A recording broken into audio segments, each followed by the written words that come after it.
This is Lynn Fraser with the Killaby Center for Recovery. I'm here today with Karen R. Koenig. We're going to talk about food addiction, disordered eating, that whole area that's so important. And a lot of times people, even once they've dealt with the addiction of alcohol or other drugs, they're still finding that food is such an issue and very widespread in the community too. And Karen Koenig has talked a lot about this over the years. She's interviewed in many places. I've been following her Facebook group, Karen Koenig Normal Eating. And I'd love to have the chance for everybody to see her and understand a little bit from her perspective. So Karen, if you'd like to go ahead and introduce yourself, please. Hi, thank you for having me. I am a clinical social worker by training. I also have a master's in education, expert in the psychology of eating, which is the how and why we eat, not the what of eating. Also, I am a recovered chronic dieter, binge eater, and person who had bulimia for about a year and a half. So my own recovery really adds to my clinical knowledge and helps me therapists.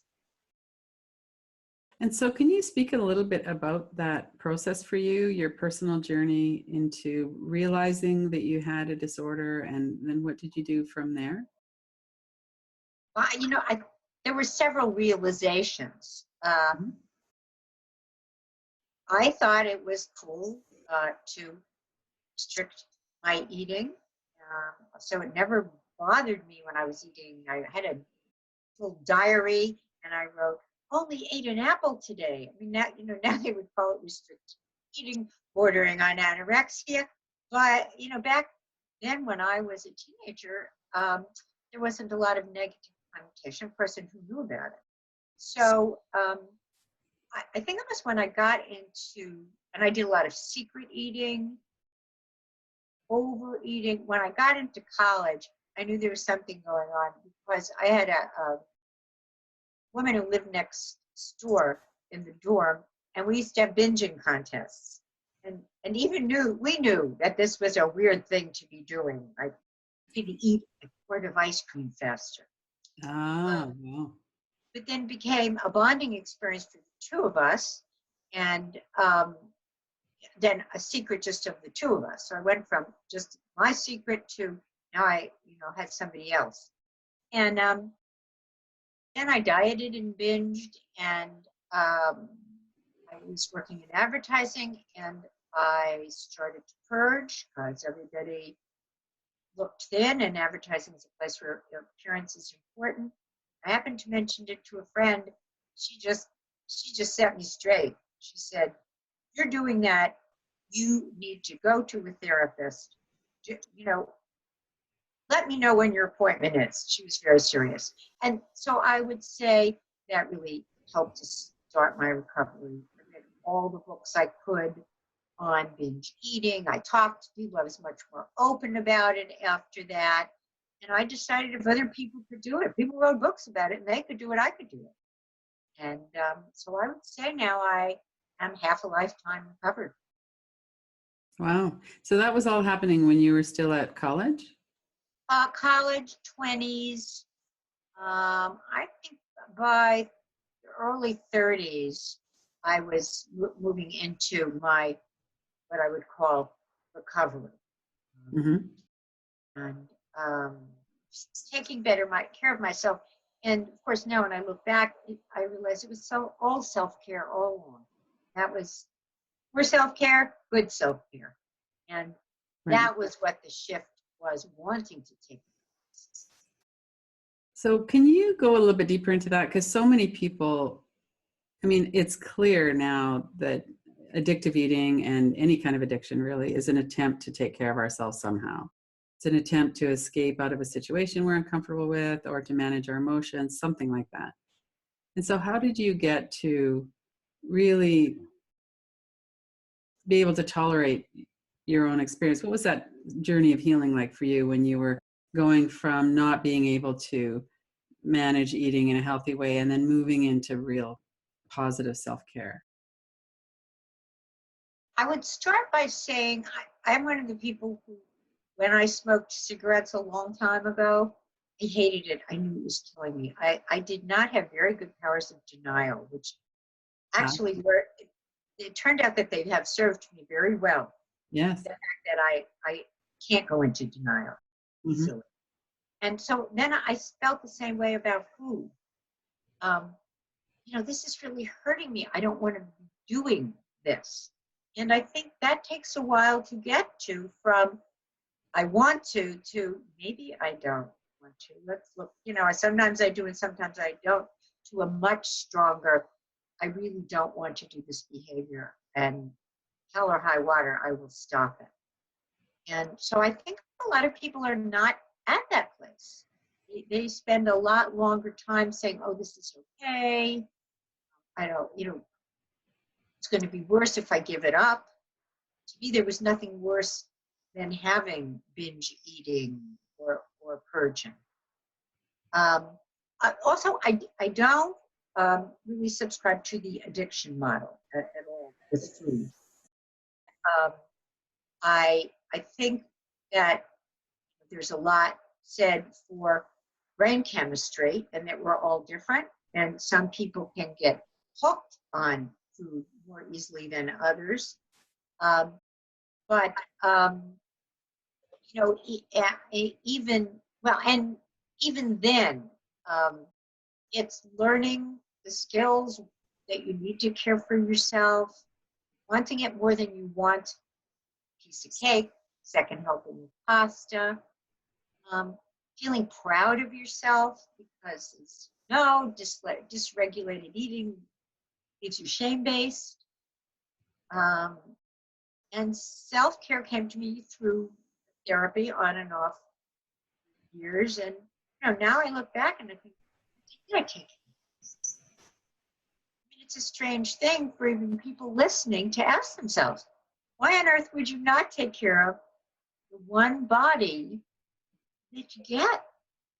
When you can see it as self-care, it's like Eureka, all the lights go on. One thing I realized a while ago was that I had always put emotional self-care ahead of physical self-care. So I had always put basically emotional numbing or escaping from my emotions ahead of taking care of my body. And my body was just always kind of the last priority. Is that something that you see with people? Um, I do. They they don't want to feel. I mean, a lot of people come in. First of all, they have no idea why we even have emotions. They're just, I call these annoying, pesky things. And if they would just go away, life would be pretty good. Right. So some of it is really understanding, why do we have emotions. I don't I don't know that I thought I was an emotional eater. I didn't connect it that much. It was just, I found myself in the cookie jar. I found, I half a bag of candy gone. Um, but I certainly see it with clients, that sense of I don't want to feel, and sort of an anger and disappointment that they need to. But I will say, once they learn why they need to, and they get it. Okay. So what's that journey like? Can you say a little bit more about that and the why? What happens Well, when we don't feel? I liken emotions to senses. We have the senses externally and emotions internally to tell us how to interact with the world. So, what happens if you smell smoke and it gets really warm in the room? You want your senses to say, get out. Right. And so emotions are to get us to do something that will either help us avoid pain or bring us pleasure. And that's why they've evolved, and why all humans and pre-humans even have had them. So it's just information, like facts, like text, like emails. And if you view them neutrally that way, then you say, oh, I have this emotion for a reason. Let's see what the message is, and if I need to do anything about it. Sometimes it's junk mail, something comes in and take it personally, and then we say, that's ridiculous. They treat everybody that way. It wasn't Right. about me. So then we get rid of the hurt. Other times we need to know when someone hurts us, disappoints us, betrays our trust, because that says something about the relationship. And as people get that, life gets better twofold. They stop the eating so much, and they really pay attention, value the emotions rather than push them away. They don't want to be numbing. Right. And then the relationships would also get better. Yes, then people they choose, oh, for sure. It's really all connected. So there's so many things I want to follow up on here. One, maybe just so that I to get it into the conversation, because I might not remember to come back to it. You referred to being in an advertising agency, everybody's thin. There's been a lot of talk in the last 10 years in particular, and a big shift around shame-based interventions around body size. And I know in France, I think it is that they've outlawed models that are under a certain size. Can you comment on how that's gone and what you've seen as the continuum and the change in how that atmosphere is over the last 20 or 30 years that you've been doing this work? Well, I think it's changed, and I also think it hasn't changed.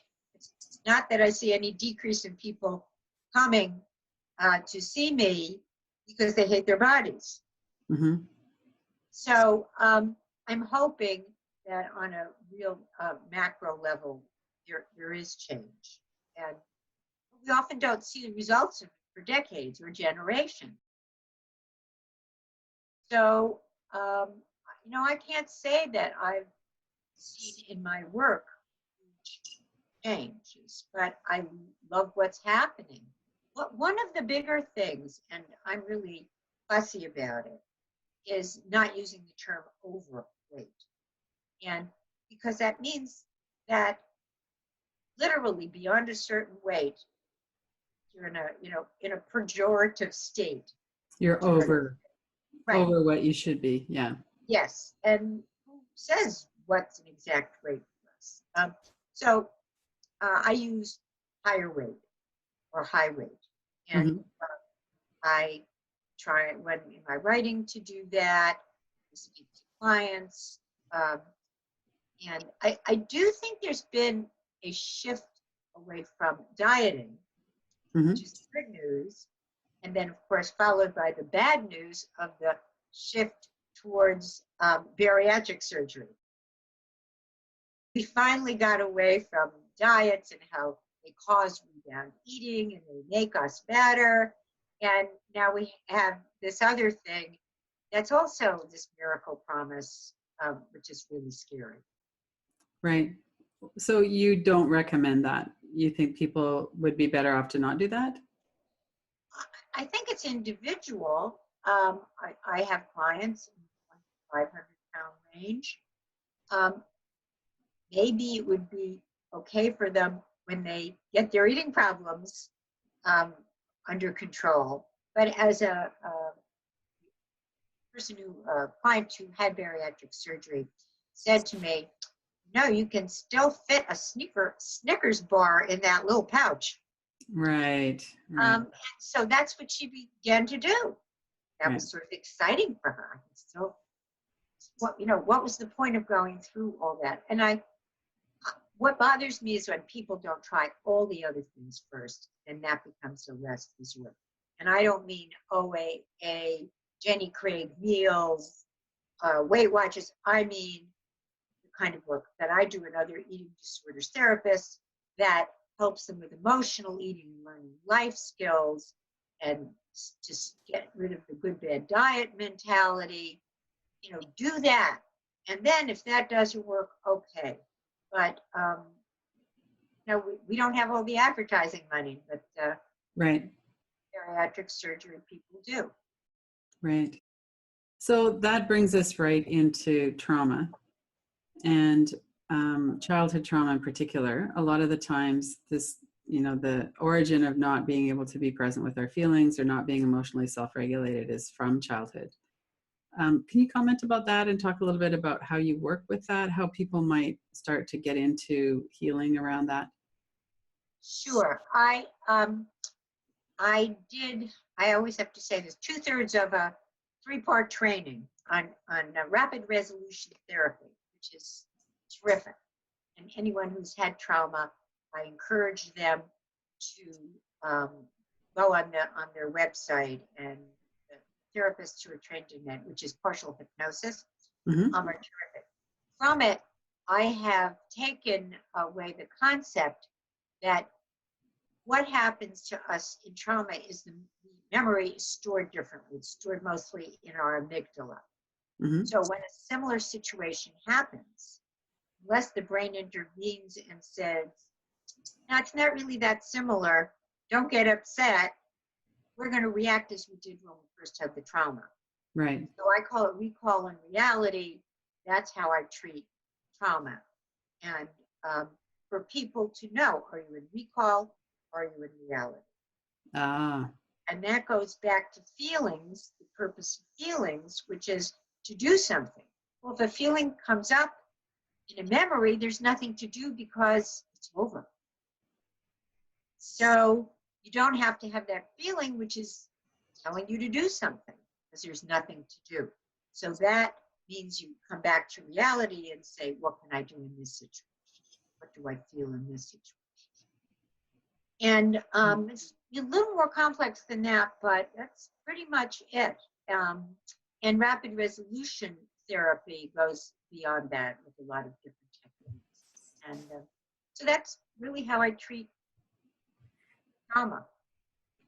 So the rapid resolution therapy helps people to release it enough that they can then do that kind of a mindfulness practice around.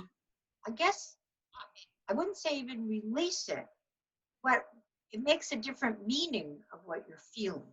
Ah, okay. And it also helps to make it a different meaning of the event. If you're the, let's say, parentified child who has to take care of 6 younger siblings while your dad is who knows where and mom's off drinking, and you are told, do this with your employees, you're going to feel stressed, I have to do this perfectly or else.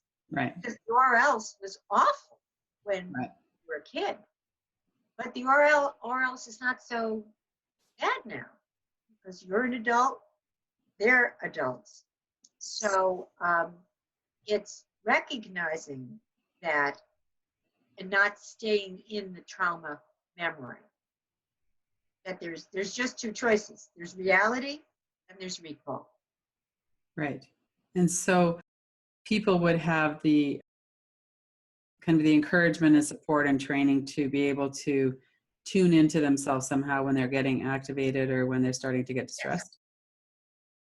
What I tell them is, when you have feelings out of proportion to the situation, Mm-hmm. you're probably in recall. Right. And then learn your triggers. Mm-hmm. A lot of children who are in big families, in the middle, they feel invisible. So if they're in a situation and feel invisible, they're going to get upset and they want to go have comfort eating. Well, they couldn't do anything when they were 7, but they can now when they have that feeling. First, understanding where it comes from, Mm-hmm. and making a different meaning of it, which is, oh, okay, I feel a little lost. What can I do here? Speak up. I can listen. I can find other friends. So that's really, it toggles back and forth. Right. So to be able to really see that there's other options than just eating. Yes. Now, anyway. Yes, because you couldn't do it when you were young and dependent, but now you can, because it's what psychology calls putting a different frame around the same picture. Right. So that helps. That and monitoring your thoughts, that you don't have to hop onto any thought that comes by. Right. evaluate it. So is this going where I want it to go, like getting on a train? Mm-hmm. The train's not going where you want it to go. Don't get on the train. Wait for another train. Right, right. And so what would a session of what you do with people, what would that look like? Maybe not just one session, because obviously it doesn't change in one session, but over a period of time, what would the kind of common experience be that when you're working with somebody? First of all, even though I deal a lot with trauma and seriously dysregulated eating, people who are depressed, sometimes suicidal, I try not to, I like humor. It's in my books, it's just who I am. So Mm-hmm. I think most people come away from a session feeling somewhat lighter. Mm-hmm. Um, and we tend, myself included, to take ourselves very seriously. And if you can laugh at your behavior, or see it in a humorous light, Mm-hmm. it makes it a lot easier to change. Also, it decreases the anxiety in a session. We Right. tend to not change when we're anxious. Right. We don't want to move. Yeah. But if you're feeling a little lighter, people say, well, I'll go home and work on that. And I say, no, go home and play with it. Yeah. Language too. Right. And that's usually I start the way John Conley, who does the rapid resolution therapy, I think he starts his sessions by saying, how can I help you today? So, how can I help you? What? How can I help you today? Okay. And sometimes people have a list, sometimes they have something in mind, sometimes they have nothing, but so that they understand that, that's my role and I'm looking for something specific. Mm-hmm. That's where the seriousness comes in. We're not here to just fool around. Let's see what we can get done today. Right. And I sort of use whatever methods. I'm trained as a social worker. I do genograms, family histories. I do family therapy. I'll bring a spouse, a partner, a sibling in. Mm-hmm. And because I've blogged so much, if I want to go explain something, I'll just send people blogs, maybe we're up to 20 blogs on something after a session. So I do a lot of that to reinforce it. And it seems like part of what you're doing is helping people understand what's happening inside too. There's an education component to what you're doing. Yes. I had the husband of a woman I'd been treating finally came in and he said, I don't want to be in therapy because that means there's something wrong with me. And so a lot of people just need that kind of education. Right. That I would say that's it. I'm not goal oriented. Clients could do what they wanted with their goals, they wouldn't come to see me. So I want to get into the why you're not doing it. I'm not so interested in how you cheerlead for yourself. What has been getting in the way? Okay. And what are you telling yourself about? So I'm trained as a cognitive therapist. The beliefs under there. Right. If you see a piece of chocolate cake and you're full up to here and you're saying, oh, I have to eat it. What if I never see another piece of chocolate cake? You're doomed to eat it. If you say, oh, it's only chocolate. Okay, well, you could have it another time. That's fine. Mm-hmm. The self-talk is so important. Right.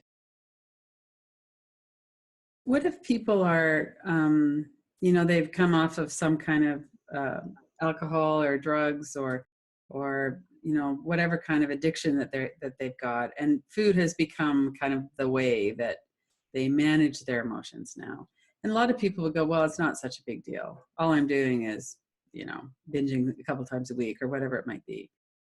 So how do you kind of work with that? There's a continuum there of, okay, heroin, food, Netflix, most people manage and dampen their emotions somehow. How do you address that with people to get them kind of interested and optimistic about, working in a different way with their self-care? Well, I pretty much start with, what do you know about emotions? Why do you have emotions? Oh, okay. Mm-hmm. And that can be a session or two, Mm-hmm. quite a few blogs Mm-hmm. to Right. Yeah. explain it. Yeah. And once they get that, we talk about, well, would they be willing to experience them and test it out, and see how they do with them. Learn to, what they call, tolerate the discomfort. Right. And I mean, and I think that's what all those things have in common. Any kind of repetitive behavior. A lot of what I see is keeping busy. I only keep Right. busy, then my brain won't have to think. Right. And um, so sometimes we'll just sit in silence, see what it's like, and then they see, oh, they did it. Mm-hmm. Not in my office, they did it without eating. How did they do it? Mm-hmm. And I really try to get people to be curious about themselves. Uh, Neutral, not judgmental, just curious. And very few people can resist that. I mean, I have had some who just will not go there. mm-hmm. But most people like the idea of curiosity. Mm-hmm. And Yeah. that works well, um, curiosity. And the other thing I'm really adamant about is what I call bullying words. Uh, should, need to, have to, must, supposed to, ought to. Right. Why bully ourselves? Rather, we can use words like want, wish, desire, would like to, prefer. And it Mm-hmm. feels different. So we talk a lot about that. I correct them a lot. And that makes for a shift. Right. So their discussion internally is starting to change. Yes, Right. not I shouldn't eat that food. Find the place where you don't want to eat that food, Right. or where you do want to eat that food. Forget the shouldn't, because the only thing we need to do in life is die. That's it. Anything else is optional with consequences. And that makes a very big difference to people who are that all or nothing mentality, which comes with addictions. Right. Right. You know, you should be doing this, not looking at Netflix or not having a drink. What do you want to do? Mm-hmm. Charge. Well, and a lot of times there's, along with the numbing, there's the kind of numbing of our joy, our creativity, the fun. I like the way you were talking about fun. And also, what really tied into that for me was when a child is having an emotion and it's not safe for them to do that, to feel because of their environment, then we carry that belief through to adulthood. And that's actually no longer the case. Right. And that's the perfect example of recall. Why didn't you say anything? I didn't say anything growing up, but they could now, Right. because the consequences are, so your friend gets upset with you. So you patch it up or you get more friends. Right.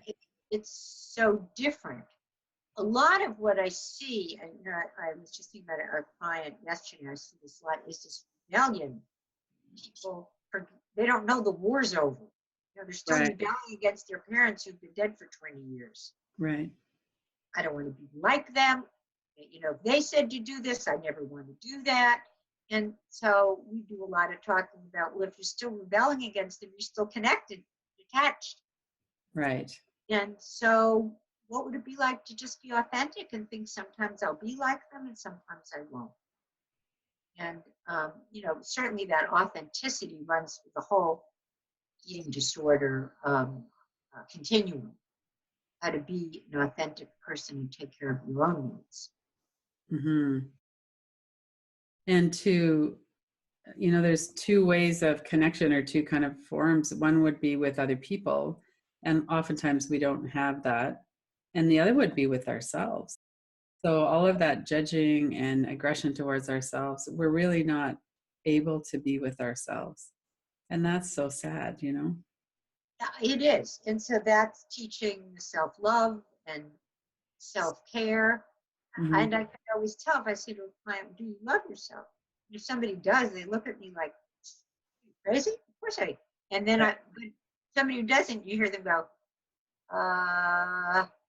well, and Yeah. so that sense of um, unconditional love for self, you're not defective, things happened to you, you were Yeah. fine all along, Mm-hmm. you still are, it's Right. just happened to you, it's not your fault. Right. As you know, with trauma, you know that's the stuff of it to make that new meaning. Mm-hmm. And to update so that you're able to take a risk now that would have been devastating if it didn't work out when you were 7 or 12, but now is an Right. It's a different context yeah. now. A dog, a dog in the woods that you're unfamiliar with that's growling at you, running straight at you is different than a dog on a leash behind a fence with its owner. Right. They're both dogs. Right. Circumstances are different. So if you can shift that, that's really half the work. Yeah, the level of threat is very different there. Right. Might not be in your system, but then when you stop and go, okay, is this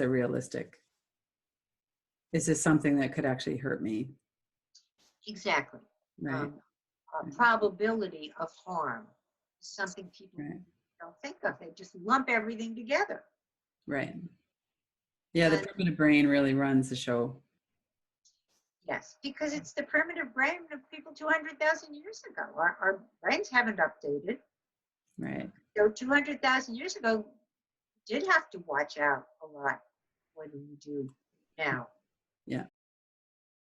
So what about someone who's really highly dysregulated, has had a lot of trauma? And I'm thinking of some people that I know that have done a lot of healing work, but still there's this strong compulsion. It's like the nervous system's going, you got to give me some food. I've got to have this relief. How do you work with a level like that? Or is it the same, but just kind of a little bit more intense work with somebody? I talk about self-regulation Mm-hmm. and how that is a life skill that I write about in Outsmarting Reading. It is a life skill we need to have in many realms. And as Mm-hmm. it improves in the eating realm, it gets better elsewhere. As you practice it in other arenas, it gets better with food. This idea of knowing what is enough. Okay. And So, go ahead. well, I was going to say what I tease clients, people who are dysregulated, um, are in many realms have an enough disorder. They don't know what is enough, and that it's a Okay. felt sense. It's not what someone else says. Right. It's a concept to so many people. Really, I get to decide, and it's empowering. Mm-hmm. It's a little scary. It's confusing, but I don't know. Well, you don't know because you haven't practiced it. But if you practice it for a while, you will know. Listen to the messages. So, whether it's trauma and somebody being highly reactive, or um, wanting food, um, or wanting to stay up rather than sleep, or sleep rather than get up and do things, that I like clients to have a model of self-regulation. That they never want to be way at one extreme or the other, that they want to be sort of in the middle. Okay. And that I talk a lot about the dysregulated nervous system. Right. So what are some of the ways that you would have people working with that? Like you talked about a whole model. What would be in that model? Sleep is one. Sleep is one. Asking yourself, back to the numbing during the day, writing it down. How do I feel? Mm-hmm. Getting in touch with what might be there to regulate, and that, asking yourself 5 times a day, you start to be able to say, oh, okay, that's what I'm feeling. And then, of course, it doesn't build up, because when it builds up, that's when we get dysregulated. Mm-hmm. So talking a lot about that. And then you can feel a feeling and do something, do lots of different things with it. People think that feeling it. I was talking to somebody today about anger. Oh no, I don't want to feel that. And because your parents had explosive anger, I said, well, you could feel it, but you could say to someone, I'm hurt and I'm angry, and just speak it as you would anything else. That was a totally new concept that you could regulate. I Right. don't like words like control. Mm-hmm. I'm much more likely, which is also why I don't like disordered, because it sounds like the opposite, disordered eating. And Right. Right. why I say dysregulated versus regulated eating. Mm-hmm. That makes that we want to be regulated, we feel best when we are, because then we can manage our lives. But if you're controlling, you're holding on too tight. And I talk a lot about structure versus freedom. If we have too much structure, we long for freedom. Freedom, we long for structure. Right. So we need to have that middle. Right. You want to be in the middle, because that's just how humans are. Right. And to pay attention to that and not think of it as a bad thing. Right. That's okay. Right. If somebody is just starting to work with their dysregulated eating, the dysregulated nervous system, what are some things that are really key to start with? Like, you've covered a lot of ground in this. So what would be some key takeaways for someone who's kind of new to working with this? Well, I always start off with telling them they're in charge of the patient. That I'm not them, and I might make suggestions which make them feel they're going too fast. I rarely do it the other way, but I try to. I want to be a step behind them with that. Okay. Mm-hmm. And let them lead the way and say, you know what I did? I actually told my mother, really? Rather than suggest it. And so being able to self-comfort too, knowing what you're feeling, to know what you need. Mm-hmm. That's really important. So that's connecting to your emotions, that it's okay, that it's safe, because you can manage them. People are afraid of emotions hijacking. So I go back to all and the reality, and then what you can do. Self-soothing. There's some great deep breathing, 1 minute deep breathing exercises, or 3 minutes. Giving yourself a hug, rocking in a chair, going in nature. Green seems to make our brains a lot happier. And to a person, I've never met a dysregulated eater that knows how to self-soothe, including myself. Right. Right. So it is that. It's the tone of voice. They bully themselves into, stop doing that. Stop crying. Stop crying. So can you soften the voice? Can you talk a lot about compassion? A lot. And there's a great book by Kristen Neff called Self-Compassion. Mm-hmm. Always lending that. I have a huge library, and I lend books to my clients all the time. I push them on them. And then I tell them, did I push too much? So that they get to self-regulate. Right. We talk a lot about compassion. Why wouldn't you be kind to yourself? Internalization. So, that's the way I address the internal turmoil that people feel, so that they can start to relax and more comfortable. So they're doing it like in here, but they're also doing it here. Right. The one thing I'm not trained in is sensory therapy. I've had a little training. That's something I'd like to learn more about. That's really interesting. Well, and it sounds like the work that you're doing, a lot of it, especially around emotions and getting to know what we feel and being able to tolerate our feelings, that is in the body. It is somatic. Mm-hmm. Yes. Yeah, I'm very encouraged to see that direction in trauma healing and all kinds of things. The last 10 years or so, people are talking a lot about trauma and a lot about the body and a lot about connection. So people who are lonely because they've been hurt by other people, they have unresolved trauma, and then they're turning to eating for that. It's basically the same thing again. It's that they need to learn how to soothe themselves in a way that's not food. And you make a good point about trauma. Trauma used to be this awful thing. You lost both your parents in a car accident. It's parents arguing,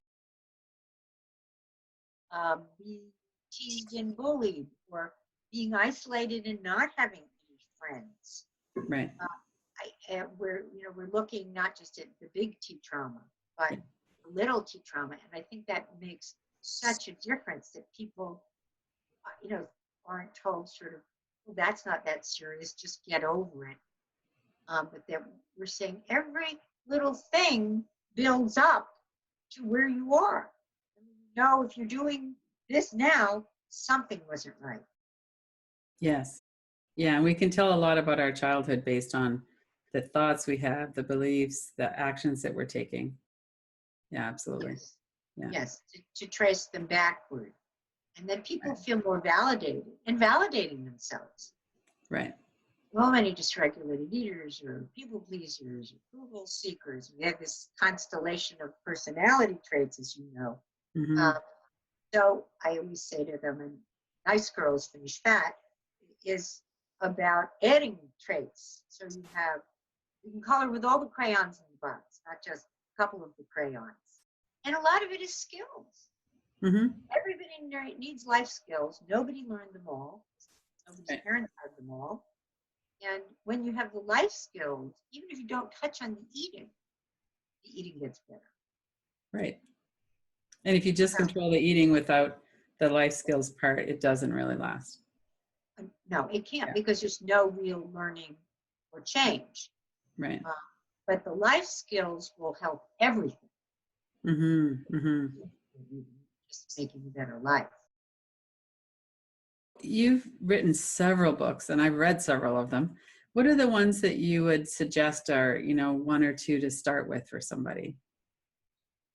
Well, I would say probably maybe in the order that I wrote them, but maybe not. My first book, The Rules of Eating, talks about our belief systems and self-care and Mm-hmm. connection to appetite, hunger cravings, awareness, fullness, and satisfaction. So that's the basics.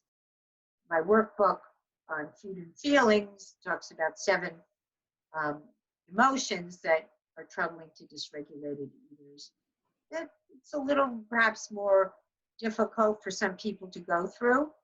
So I just tell them to just, go through. Don't feel you have to do every single exercise. Nice Girls is about personality traits.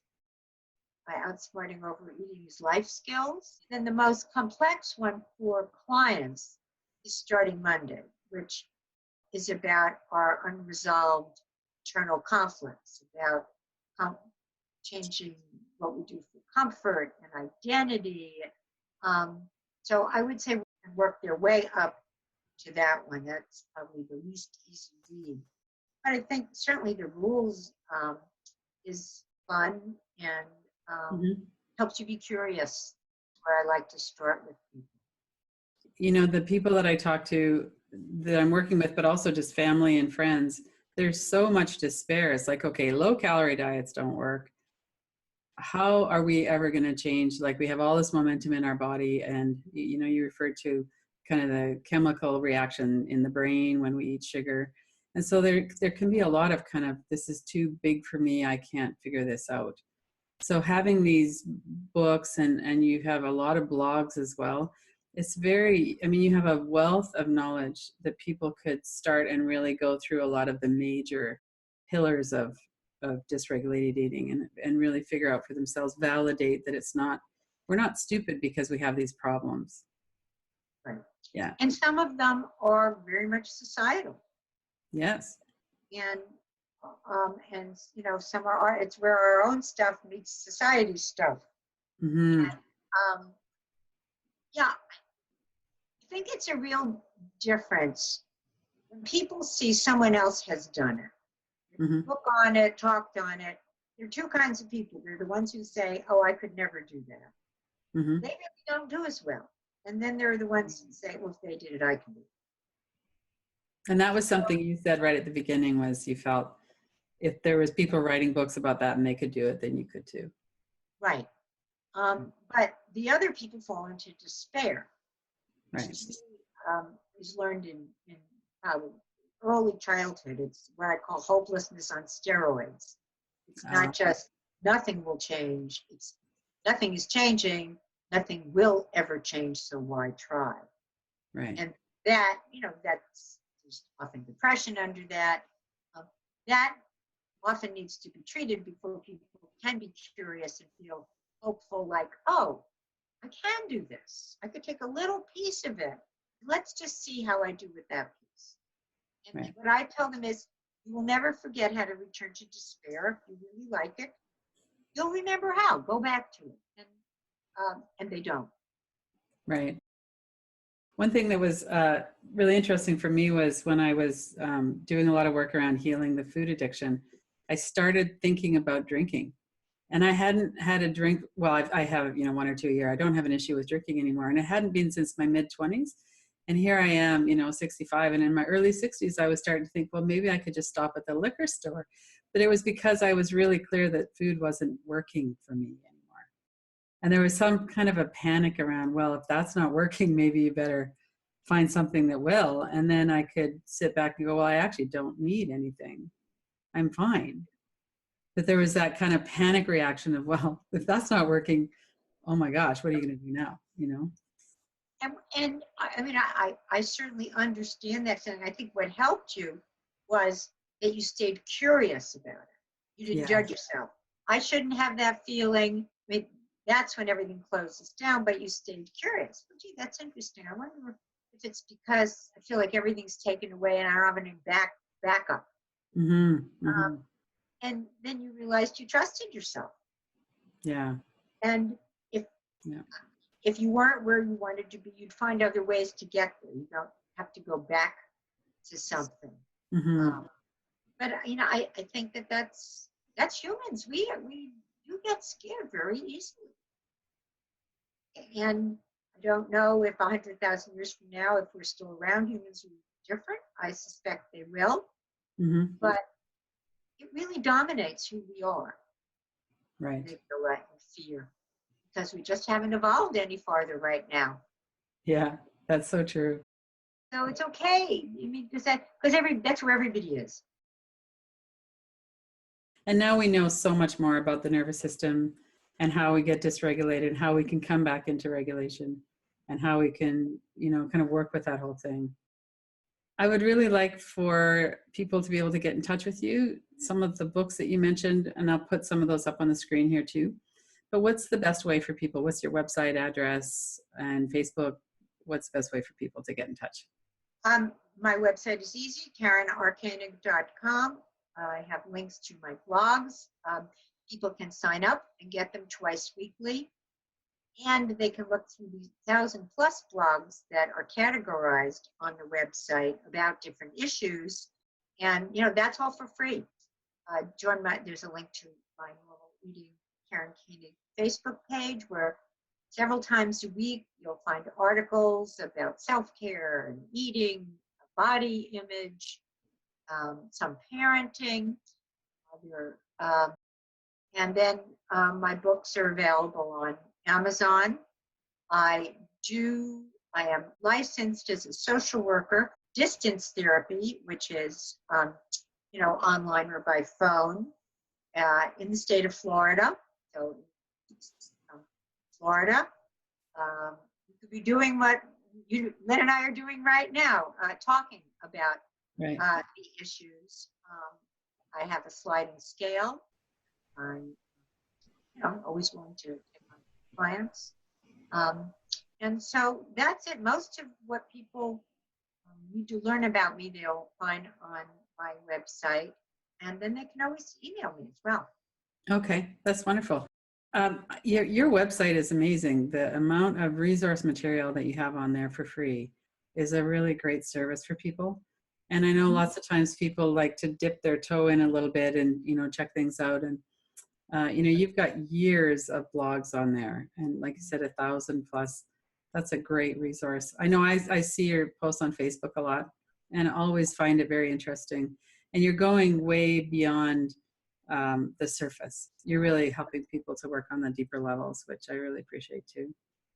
Well, I think that's the payoff. I mean, the surface just doesn't work. So Yeah. you wouldn't want to be involved with it, and I wouldn't either. It's I think it's disrespectful and it's deceitful to others. That there is inner. I'm not going to call it work. There's inner play Right. to do, and having somebody to do it with just makes it so much easier. Mm-hmm. I'm 71. I'm still enjoying it. So I I encourage people to get what they need. Right. Right.